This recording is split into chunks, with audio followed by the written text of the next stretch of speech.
everybody, and welcome to Feeling Seen, the podcast that talks about the movies that make us feel seen. It is always such a kick to see what characters and movies our co-hosts will bring us to discuss, and that is certainly true today, as I am joined by the Finnish director, Hanna Bergholm. Her new film, Hatching. It's a little bit of a body horror, a little bit of a coming-of-age story. It is subtle, it's understated, but it is gruesome at times and technically fascinating in others. It's an IFC movie. And I just want to shout out to IFC because if you like A24 horror, IFC was doing it before A24 was doing it. IFC Midnight has been bringing us weird, cool, strange, innovative, boundary-pushing, artful horror for years now. And A24 has its, cult behind it, and good for them. Oh, the rising tide lifts all boats. But I'm going to include in this intro a special shout out to IFC Midnight because they've been doing the damn thing forever. Which brings us to Hanna Bergholm and her choice. We're going to go with a true Hollywood classic, a good old black and white film for our discussion today. It has been called one of the most romantic ghost stories of all time. And honestly, I agree. From 1947, it is The Ghost and Mrs. Muir, directed by Joseph L. Mankiewicz. And this is going to be a lot of fun. I'm glad to dip into some classics here today. And later, of course, we will have one quick thing before I go, and that is going to be completely off topic because I'm going to talk about Tron from 1982. But for now, let's get on with the show. My co-host for today came into the Sundance Film Festival earlier this year and dazzled Sundance audiences with the critically acclaimed film Hatching. Hanna Bergholm, thank you so much for being here and taking the time. It's great to be here. It's evening here in Finland, and it's been very hectic with having a lot of interviews for here and there, but this is just this is fun. We have a dual purpose today. I want to highlight your work, and I also want to highlight work that was meaningful to you, as we do on the show, talking about important, influential, formative characters. And I had never seen the film that you brought for us, which is The Ghost and Mrs. Muir. Yes. And we are talking about the titular character played by Jean Tierney, Lucy Muir. Hanna, what was it? I had never seen this before, and what a delight this was. Why did you want to pick this film and this character? Yes, that film Ghost and Mrs. Muir, it was made in the 40s, old Hollywood film by Mankiewicz, and it's quite not that well-known film. So I really wanted to highlight that film because it is a wonderful film, and it's a film about the widower about 100 years ago who moves into a house by the sea with her little daughter, and in the house she sees a ghost of a sea captain, and she starts to having conversation with the sea captain. Why do you haunt? Because I have plans for my house, which don't include a pack of strangers barging in and making themselves at home. Then you were trying to frighten me away. You call that trying? I'd barely started. Now that was enough for all the others. I think it's very mean of you frightening people. Childish, too. Well, in your case, I'm prepared to admit I charted the course with regret. You're not a bad-looking woman, you know. Especially when you're asleep. And together they write a book of the sea captain's life. And I have always loved that film and felt very strongly that I can relate to this film. Not that I'm not a widower and I don't have a ghost of a sea captain in my house. But, so unfortunately, but so the plot is not from my life, but what I can really relate to, having a strong imagination and all the time imagining stories in my head. So for me, this is really a love story about how to create a fiction. And so in the film, you can kind of think that maybe the ghost doesn't even exist. It might be only in her head. But with those maybe imaginary conversations, become something like a book that exists. And in her life, because it's kind of very feministic film as well, because she's seeking kind of a a companion for herself who is kind of equal, who treats her as an equal, and she also seeks a profession for herself and kind of place in the world for herself. And she doesn't really, unfortunately, in this film, find that really in the real life. Mm-hmm. And the only very equal relationship for her is this imaginary ghost character, and her biggest achievement is to write this book. I simply had to get in to see you. I have a manuscript. Of course you have. 20 million discontented females in the British Isles, and every blessed one of them's writing a novel. But Now, don't tell me what's in it, I know. Bless my soul, madam, I've got to publish this bilge in order to stay in business, but I don't have to read it. No, madam, I do not. And now, if you'll pardon me, I'm busy. Come back here, you blasted grampers. Madam. For me, what is wonderful about this film, it really honors the importance of imagination and ideas and emotions, and all those things are something that you don't see when we are discussing about feeling seen. So our emotions, our thoughts, our ideas are something that you don't really see, and sometimes you might think that they are not important, but they are important. They are part of our life. And so that's what I really love about this film. And there is a slight relation in these themes for our film Hatching, because there absolutely. is also a kind of a creature that the girl has as her friend. Well, you know what I also like, because there's a line in there's a very 1947 line in this movie when Gene Tierney's character Lucy talks about how, like, she's talking to her housekeeper, and she's like, you know, you've led a very productive life. Here I am, nearly halfway through life, and what have I done? I know what I done, all right. Cooked enough steaks to choke an hippopotamus, and kept the name of Huggins as fair as the day I found it. You've led a very useful life, Martha. I have nothing to show for all my years. My life's half over, and I haven't done anything. And I think Jean Tierney is 27 when she made this movie. Yeah. It was like, the 40s. And it's interesting watching, you know, thinking in the context of you, knowing I'm going to talk to you about it. It is a coming-of-age film in its way. It just happens to be that was sort of like the nature of gender dynamics in the mid-century, that women were, you know, could potentially be coming of age in their 20s or 30s because they had been so much under the thumb of the parents or the successive man who took care of them in their lives. Yeah. And we meet her basically kind of feeling like she's having a teenage rebellion. It's like she's a 17-year-old sitting, you know, in her, it would be like her parents, but it's her in-laws' house, and she's like, I've never had a life of my own. I want to get out of here. Like, basically just she's being very direct to her mother-in-law and her sister-in-law, being like, I don't like it here and I got to get out of here, and I'm taking my housekeeper with me. Like, this isn't working. Peace out. I'm going to the ocean. And I was so tickled the entire movie watching these, like, continued assertions of her autonomy in the face of people who try to close her in a very matter-of-fact way. It wasn't showy. It wasn't like, you know, let's have this hysterical woman throwing a tantrum about her independence. It was just very matter-of-fact, like, I'm a person. I want to make choices. I want to decide my life. Yeah. And that's not what's going on in Hatching as well, with this little, like, preteen 12-year-old girl. Yeah, exactly. So Hatching is a horror drama about a young girl who tries to please her very demanding mother and succeed in gymnastics. And this mother is an influencer showing her perfect family life to the whole world in her very popular vlog.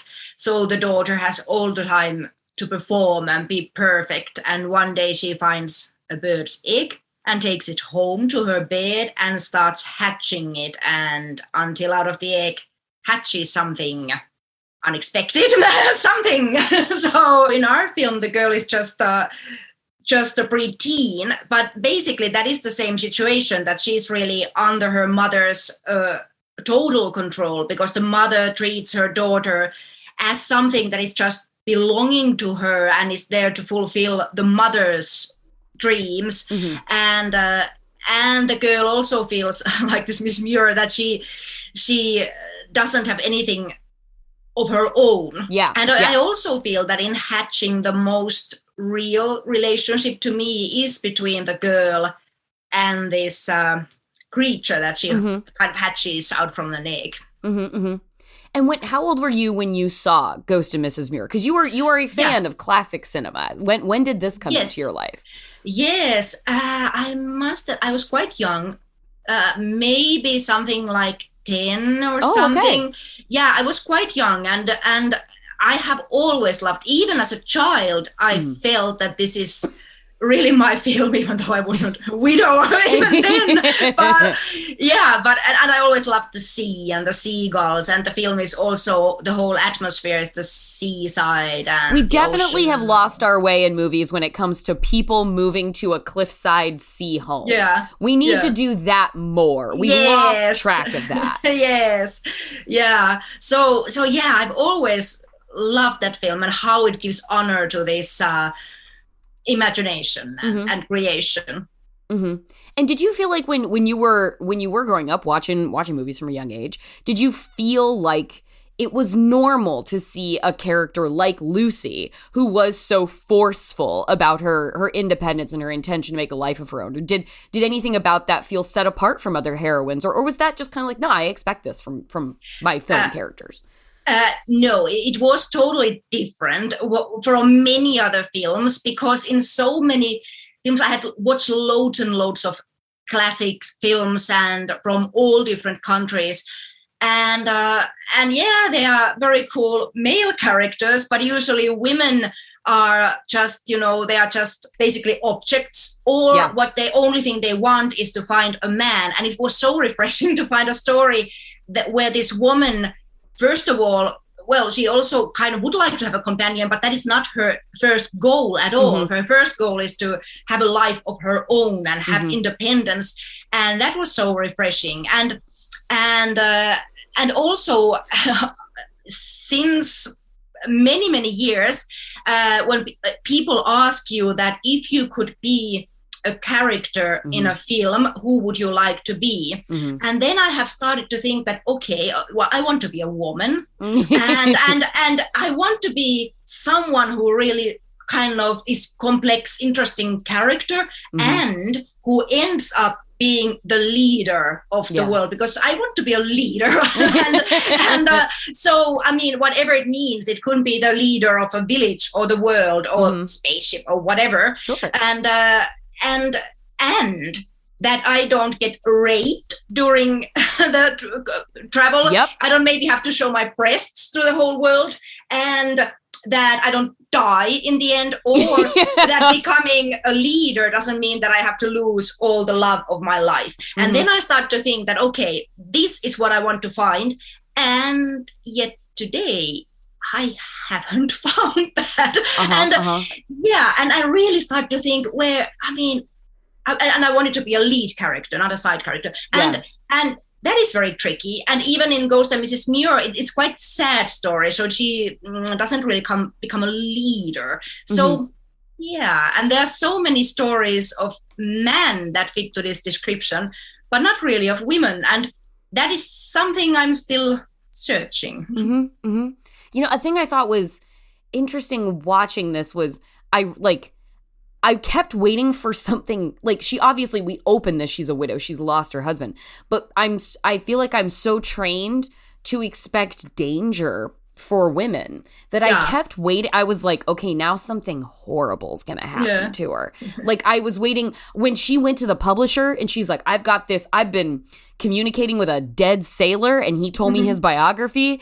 I was like, oh, that publisher's gonna steal her manuscript and put his name on it. Like, I kept looking for more ways that this one was just gonna get screwed over. Yeah. And she meets a dirtbag guy played by George Sanders. He's a two-timer. He's got a wife and a family elsewhere. But, like, you see him for 5 minutes in the movie, and George Sanders is incredible as always. I absolutely love him. Yes. But then she thinks she's going to marry him, then he goes away, and then she lives a life of companionship with her house, her caretaker in the house. And honestly, it's a nice little life by the sea. She's in love with the house, and she is in love with the sailor. She's biding her time to get to the sailor. But I was really happy at the end of this movie when I was like, oh, another horrible thing didn't happen to her. Yes. And I felt like a sense of, I was like aware of the sense of relief I felt when another cataclysmically terrible thing didn't happen to this woman, because I feel so conditioned to expect that now.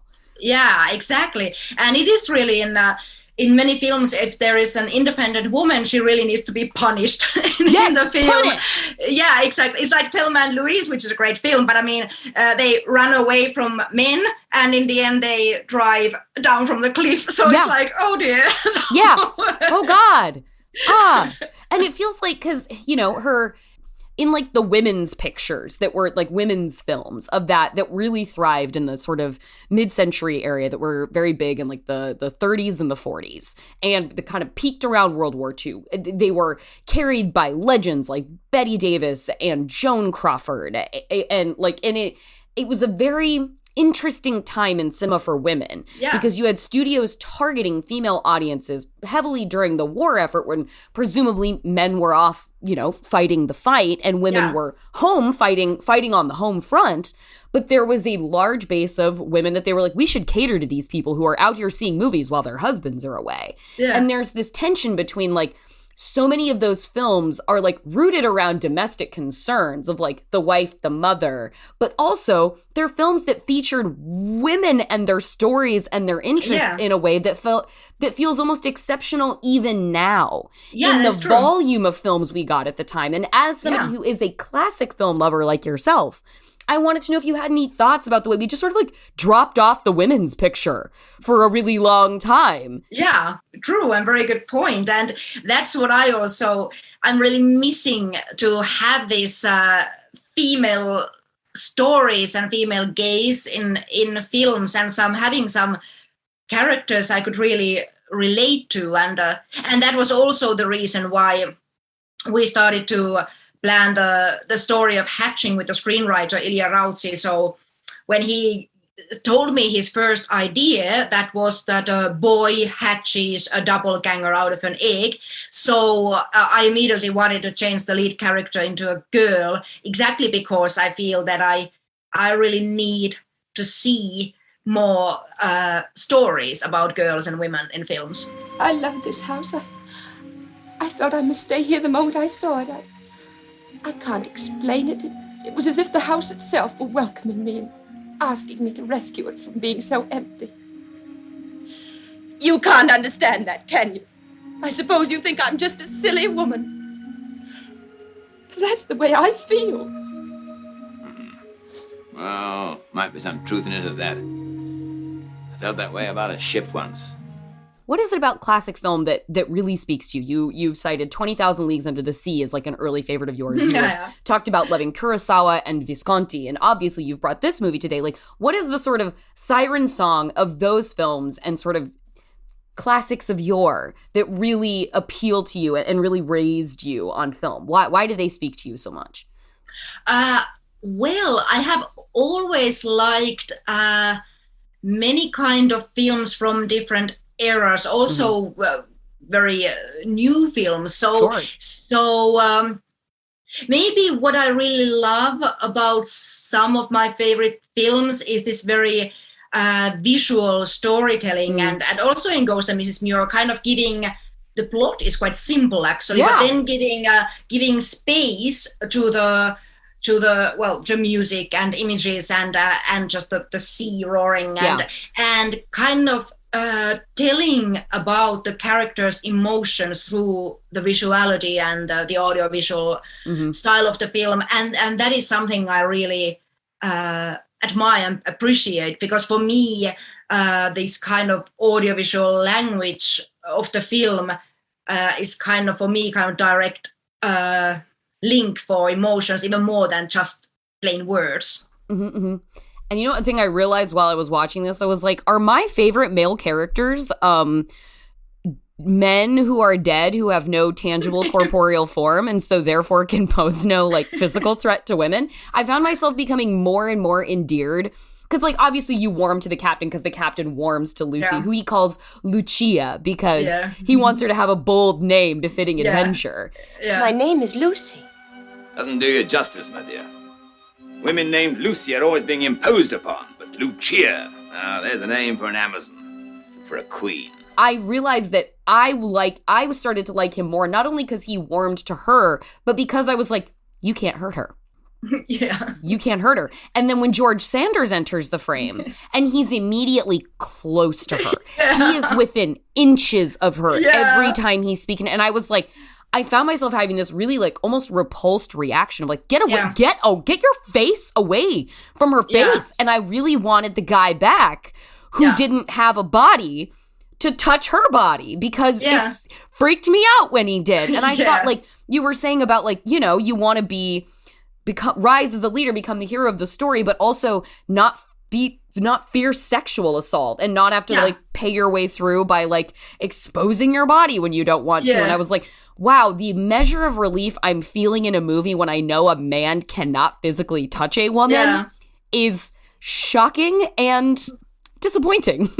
Yeah, and actually, I really admired how the body language of the actors has been directed. They did such a great job. Yeah, because I really love, like you said, this George Sanders character. It's played so well, and it's captured so well. Yes. This kind of feeling, I'm sure that most women can relate to at some point of their life, meeting this kind of man who kind of gets too close, and it's just so who kind of crosses the line, and is. I wanted her to punch him in the nose. Yes, I was like, exactly. God, he's close. Yes.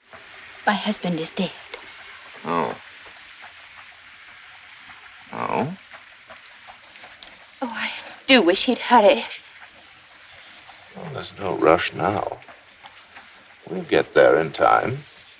It's so funny because he really, when there's close-up of the woman, the man even comes to the same close-up, and that is so funny. And with this ghost captain, they are kind of they never touch each other, and they are looking each other in the eyes, and they are kind of they are treated as equals, and the ghost really listens to her, and it's very. I think it's made in the 40s, but I would say it's modern still. This portrayal of what is kind of respectful and an equal relationship, when you kind of listen to the other person, maybe argue with the other person, but kind of appreciate the other person as a whole person, even though, well, the other one is ghost. But he's whole but for his body. Yeah. And then there's this total opposite, this kind of disgusting person who is just gets too close and is kind of like, oh, you're so lovely, and isn't at all interested in even in the book that the woman is writing. He just makes fun of the woman's writing and calls it kind of these female stories and so on. And it's very modern story about equality and appreciating the other person. And unfortunately, this film, the only kind of equal relationship is with the ghost, and it's not possible with this real person. I hope that is not the case in real life. Yeah, the only safe man is the man who has to evanesce. I love it. This is completely unrelated. I'm not just gonna start saying lines from this movie, but when she like wants him to disappear and she's like, "Go away, decompose," he's like, "Dematerialize, madam." I was like, this movie's very funny. I love this. Yeah. Thank you for introducing me to this title. I was really a fan. We are going to take a quick break, but we will be right back to talk more with Hanna Bergholm.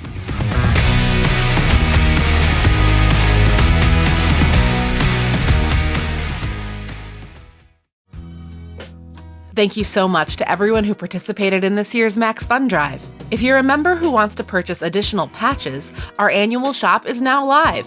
The proceeds for this year's sale will be going to Trans Lifeline. Anytime is a good time to donate to Trans Lifeline, but this year it feels particularly important. Trans Lifeline is a nonprofit for the trans community by the trans community. We're grateful that with your support, we'll be able to help Trans Lifeline connect trans folks to the support and resources they need to survive and thrive. The sale will run until Friday, May 20th. Folks at the $10 monthly level and above will have access to all of the patches from the drive. We also have a special network patch starring Nutsy that all members can purchase. For more information on Trans Lifeline, visit translifeline.org. And for more information on the patches, head to MaximumFun.org/patch sale. Hey, this is Alden Ford. And Mujan Zulfagari. And we are here with all the other creators of Mission to Zix. Hello. Hey. You're not going to say our names, too? No, it's a short promo. Yeah, sort of speed now, through with the end of our 5th and final season just a few weeks away, we want to say thank you to Maximum Fun and to every single one of you who has listened to and supported Mission to Zix. Thank you. And if you haven't checked it out, well, Mission to Zix is an improvised space opera with blockbuster quality sound design, a score performed by an actual 60-piece orchestra, and hilarious guest comedians on every episode. And as our final episodes air, now is the perfect time to jump on board. Mm-hmm. That's Mission to Zix, ZYXX on Maximum Fun.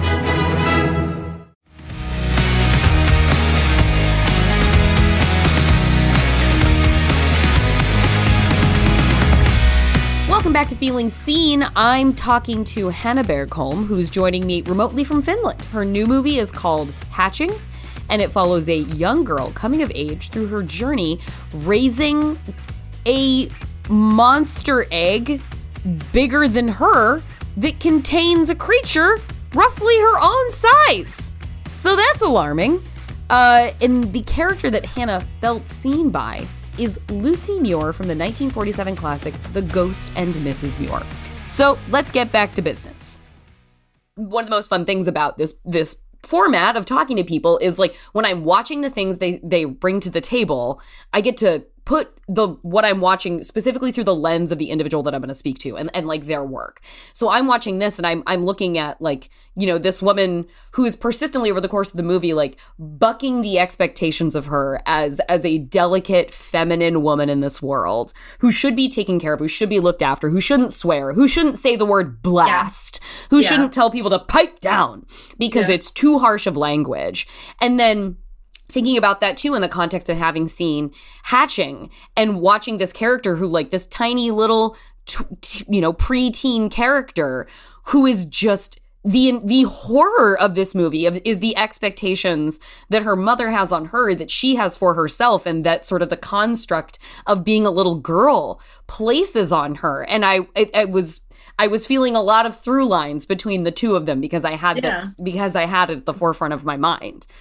Yes, and that was really what we wanted to tell in the film Hatching, is that I think the biggest horror in that film is actually that the girl feels that she can never fulfill the mother's expectations because and they are so they are even unclear what the expectations are. She just has to be better and nicer all the time and kind of just embrace whatever the mother is doing and be just perfect and be the winner. And maybe that is something I can also relate to in real life in general in our society, that I think many women feel that you always have to do a little bit more and be a little bit better in order to be enough, for example, in work environment or wherever. And that is also something I wanted to deal in this film, even though in this film it happens in the relationship between mother and daughter. I had something I was very excited I wanted to talk to you about. And we touched on this a bit before when I had spoken to you previously about like when you were involved in the making of this creature, you had a very specific vision of what you wanted. And a way that this creature develops, like it's like watching a mirrored adolescence between creature, won't spoil what the creature is, and girl. And there is this stickiness and this smelliness and this ickiness to the creature. And we have that, and it kind of like with the girl taking care of this little being that she's raising, she kind of like gets that stickiness and that smelliness on her too. At one point it's like, God, why do you smell bad? Like it's rubbing off on her. And then watching this, like, watching a film from 1947 with the absolute stunner Jean Tierney and watching her take naps in completely tightly buttoned, pulled together incredible outfits. I was thinking about sort of like the transgressiveness of women being gross. Yeah. Because there is such part of the expectation of femininity is beauty, is smelling good. Yeah. It's like the mother character in your movie with the roses and everything is pulled together and it's color coordinated to an almost like frightening degree. Yeah. It is image curated. And I wanted to hear from you about sort of like the power of imbuing grossness into a female character.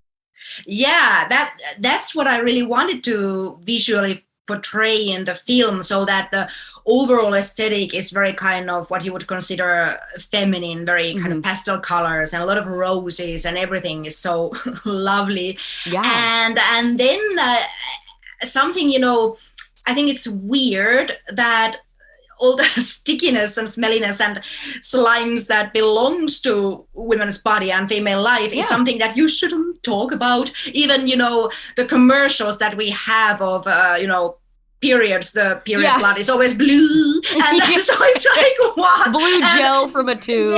Yeah. And then it's, for example, like women are often compared to be a flower, and man, at least in Finland, there is a saying that a man should treat a woman like a flower on palm of their hands. And I think that sounds just horrible, like flower. But flower doesn't have brains, and if it's on your hand, it's grasped from its roots, and it's kind of slowly dying, and it's in the man's power if the man wants to just crush the flower. Exactly. I think that is, and that is what I hear, that women are lovely and beautiful, and everything in female life is so lovely and beautiful, and don't talk about anything else. And I think that is so weird.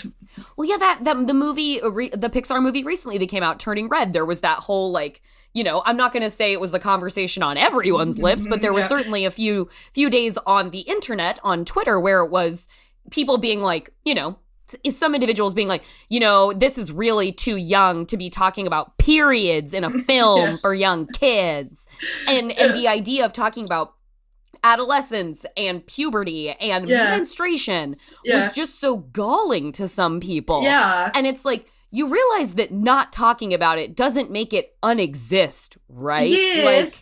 And you're not better for not understanding this thing that's affecting a dead set half of the people in this world, perhaps. Yeah, and I think it's weird that it's kind of, if you have war scene or fight scene and you explode people's brains, so that is kind of cool. And then you can say that women just can't stand the sight of blood, they always faint. And I think, oh, do we faint like every month? And oh, whoa. And it's weird what we can show. We can show extreme violence, but not like menstrual blood. So it's, I don't quite get this logic always. And there's something that tells us in any character, but I think it feels heightened when it is a woman, when it's a girl or a woman, that like, oh, this character's like dirty and untoward and greasy and ill-mannered. Like, you can't trust her.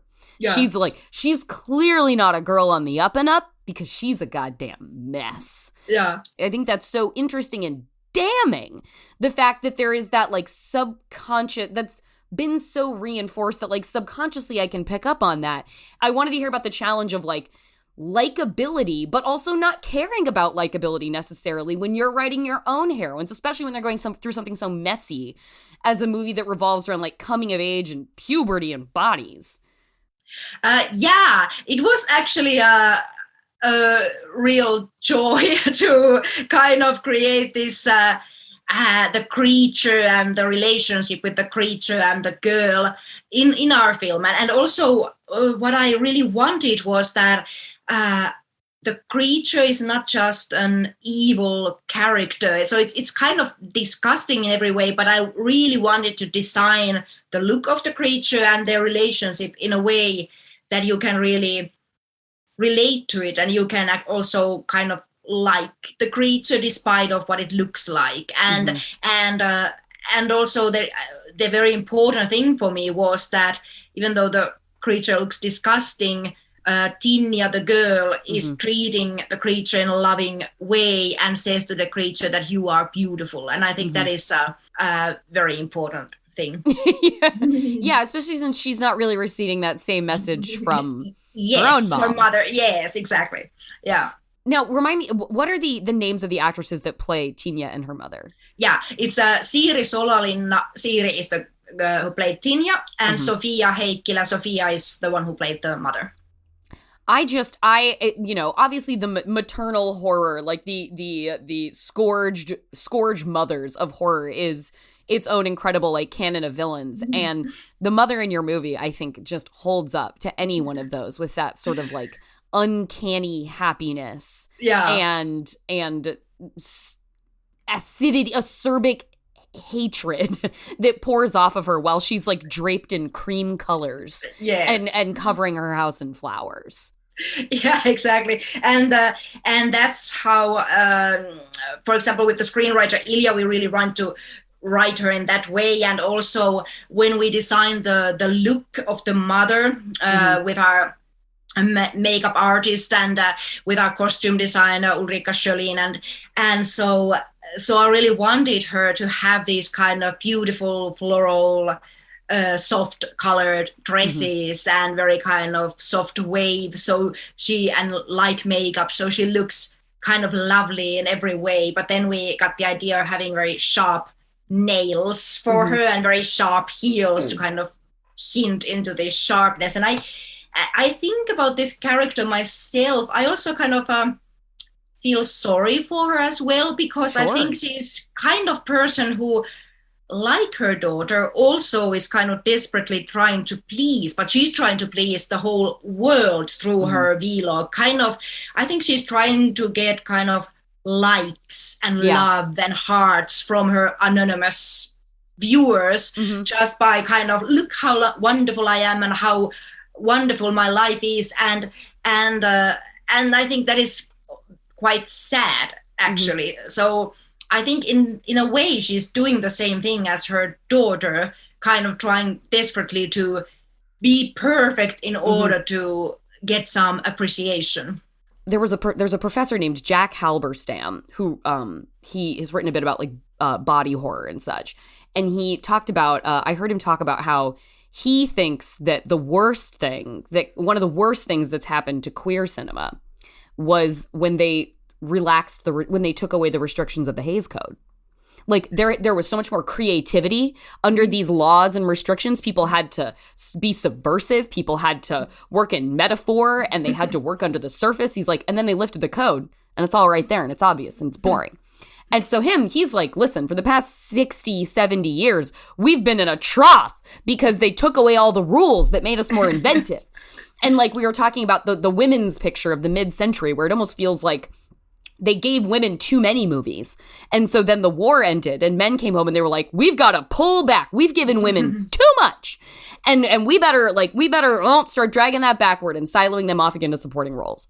I wanted to know if there was a time where you felt like, or maybe there's a specific filmmaker, or maybe there's like a cinematic tradition from some part of the world where you felt like the heroines you were watching were being done right in a way that really resonated with you, in a way that's like, that feels aspirational, or that feels like something I want to work toward. Maybe it's Australian cinema, maybe it's South Korean cinema, maybe it's Kurosawa film, but like I wanted to know if there was something there that gave you sort of like inspirational hope for like, I want to work towards something like this, or do you kind of feel like you're carving this path on your own in certain ways?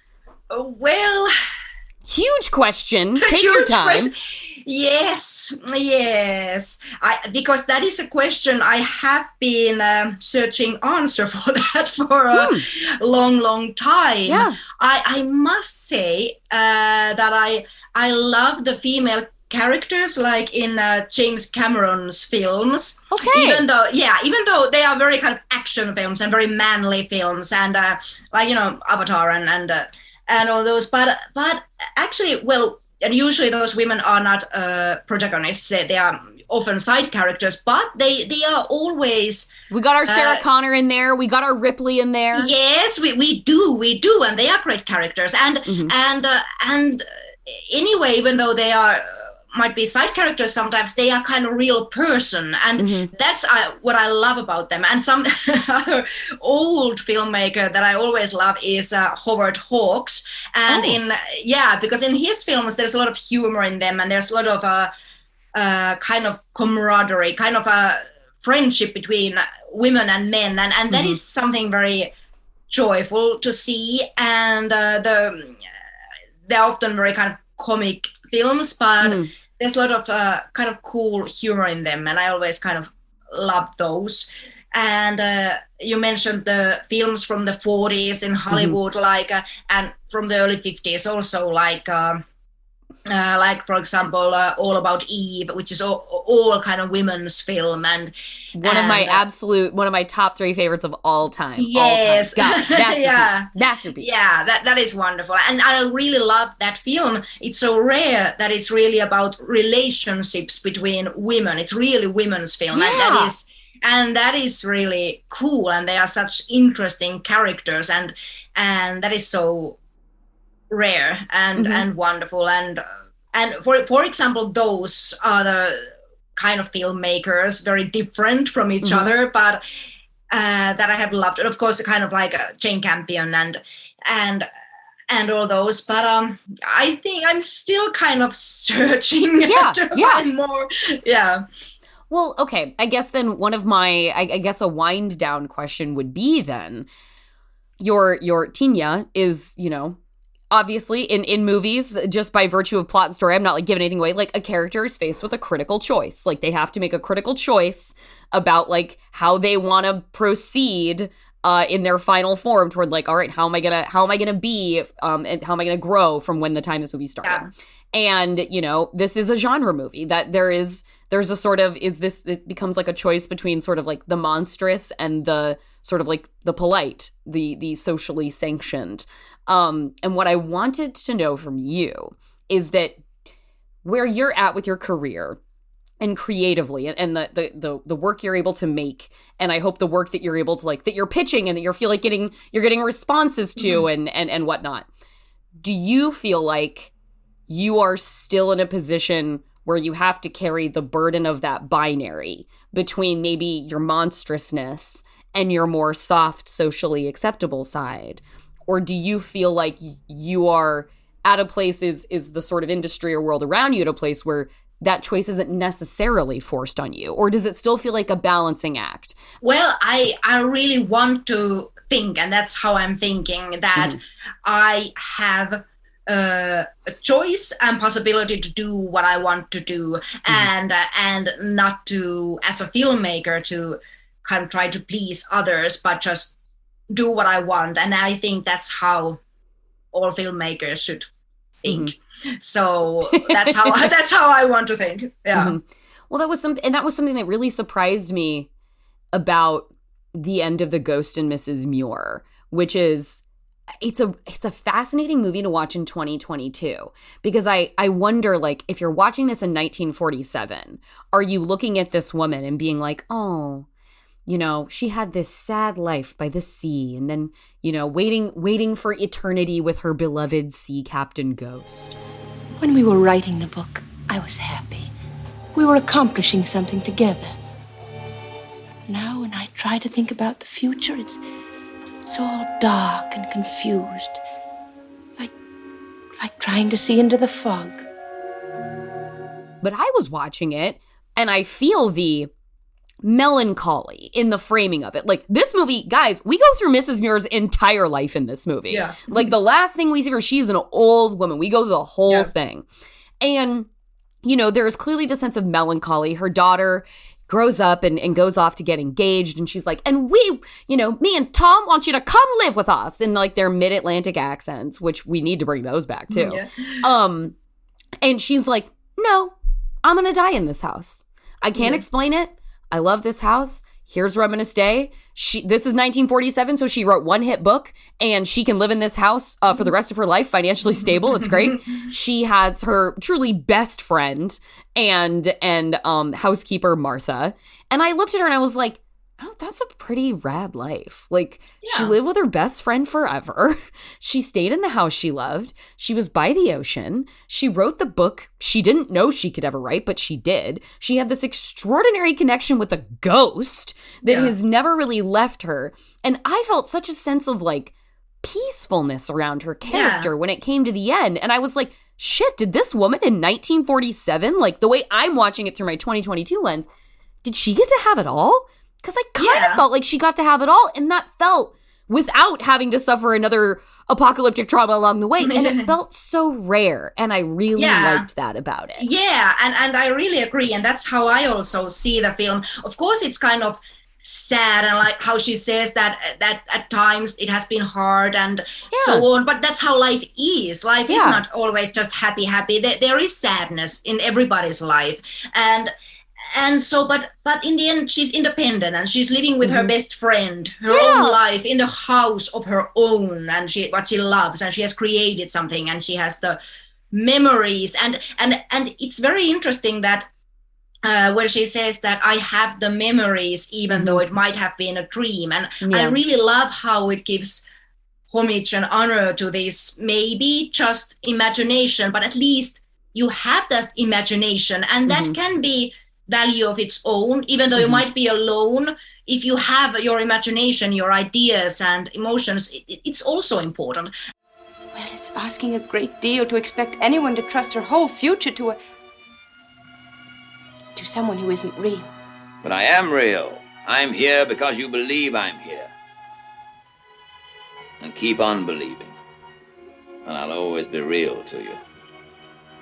Yes, Daniel. And what I really love about the ending, because in the ending, it's kind of fairy tale ending that the ghost appears and they are together. And for me, it tells that in this film's world, this kind of fantasy and imagination is real. And for me, it's not just romantic ending. It's kind of the same logic as what we wanted for Hatching with a screenwriter, Ilya Rautsi, that we discussed, that we want to make films where you don't kind of explain things by saying that, now she woke up and everything was a dream, or, she gone crazy and this is all just, in her head. And we really want that the fantasy is kind of real in the film. I love drawing a connection between a genteel ghost love story and a present day body horror involving love and rejection and murder. What a great combination. Yeah. Hanna, thank you so much for your time today, and I really appreciate you coming on the show. Thank you very much.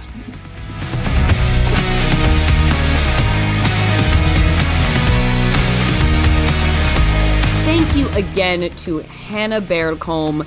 Hatching is showing in select theaters here in the US, and it should land on streaming starting next week. So as we like to encourage you to do here, support independent films, support small films, vote with your dollars, and go see Hatching. It's a movie I really liked, and it's a movie that I hope you really like too.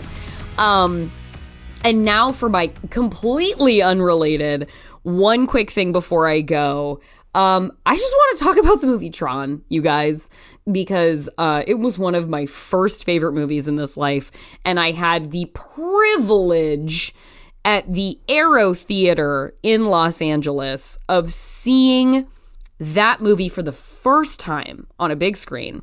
I've watched it so many times in my life, never seen it on a big screen, and the Aero Theater was able to access a 70 millimeter print from Disney itself. This is a Walt Disney Archive feature. And I have a friend who works at the Aero, the wonderful manager, Ryan Marker. Shouts out to you, Ryan Marker and Screen Drafts. We were talking about it beforehand, and he assured me, he was like, Jordan, the sound alone is going to make you weep. And he was right. Like it just, I went and saw it with a friend who had never seen it before. And when we were walking out, she was like, okay, so what else looked like Tron at the time, though? Like, what other thing was there that looked like this movie? She had never seen anything like it, and was like, but what else? Like, what laid the foundation for Tron? And I went up to Ryan afterwards. I was like, Ryan, what else looked like Tron? Like, I can't think of anything. And he's like, there wasn't anything. Like, and honestly, to this day, there's still nothing that looks like Tron. It is truly a singular visual experience of a film. Not even new Tron looks like old Tron, because technology is so good now that, like, we sincerely look like we can go inside of a fucking computer and it's like this rich and neon and sexy digital world. And this is basically like being thrown into a 16-bit, maybe 8-bit video game. And there's just no other thing that looks like this movie. It is charming. It's like a heist movie, honestly. I was watching it, I was like, oh my God, Tron is a heist movie. Except the people doing the heisting are Jeff Bridges pretending to be a computer program, accompanied by 2 other computer programs, worming their way through a mainframe to steal data from the insidious master control program, as they are besieged by his henchman, Sark. And it's just like, all of this is happening in a goddamn computer in 1982. The idea of something happening in a computer in 1982, beyond the realm of fantasy. This wasn't normal yet. We didn't have the 90s where computer horror was like a whole genre. We didn't have Virtuosity. We didn't have Lawnmower Man. What a big swing of the imagination this one was. And directed by Steven Lisberger, who, if you know other movies directed by Steven Lisberger, congratulations to you. Slipstream, Anim Olympics, Hot Pursuit. I have no damn idea what those movies are, but I want to go find them now because I know Steven Lisberger directed Tron, and I love Tron so much. Bruce Boxleitner, what a square-jawed hero. The other friend that I went and saw it with, she pointed out that he looked like Clark Kent. And I was like, you're right. This guy has got a... Boxleitner as Tron has some serious Christopher Reeve Clark Kent happening for him. And babyface Jeff Bridges, God, you forget that the man looked like an angel. I want another Tron, you guys. I had a great time with Legacy. What did I need from Legacy? I needed to be inside a computer, and I needed to hear the words Tron and Clue, and I got everything I wanted of it. Do I remember anything about the story? I don't know. It's probably a heist movie again inside of a computer. Sounds good to me. Give me Tron 3. Give me Tron, the series. Where is the high dollar, like HBO or Amazon production that's going to give me Tron, the series, where I just don't ever have to leave this world for hours on end? Sounds awesome. Yeah, so I just want to shout out to Tron, a beloved to me, but sort of bit of a butt of the joke kind of film historically. And this is me saying that was some bullshit, you guys. Tron still, it holds up, stands the test of time. What a silly, fun, wonderful, specific time. Go seek it out. And if you get lucky enough, go see it in a theater. And if you get super lucky, see it on Disney's 70mm print. So that is it. That is our show. One extra bonus thing. Thank you to everybody who became a Maximum Fun member or boosted or upgraded during the Max Fun Drive. I bullied you. I nagged you. I harassed you. I asked you nicely, but mostly I did those other things where I taunted you and asked you to join and support Max Fun overall and support the show specifically. And a lot of you did that. We had a really great first drive. The day before this episode comes out was just our 6-month anniversary of the show. So please know that your vote of confidence in our little podcast here was so valuable and so valued. We feel seen by all of you, and I look forward to checking in with you again in this exact same fashion 6 months from now. And that is this show for today. You can follow us on Twitter at FeelingSeenPod or send us an email at feelingseen@MaximumFun.org. If you want to follow me, I'm Jorcru on Twitter. It's JORCRU. Our theme music is by Andrew Epen. The show is produced by Marissa Flaxbart. Our senior producers are Kevin Ferguson and Laura Swisher, and this is a production of Maximum Fun. Boom.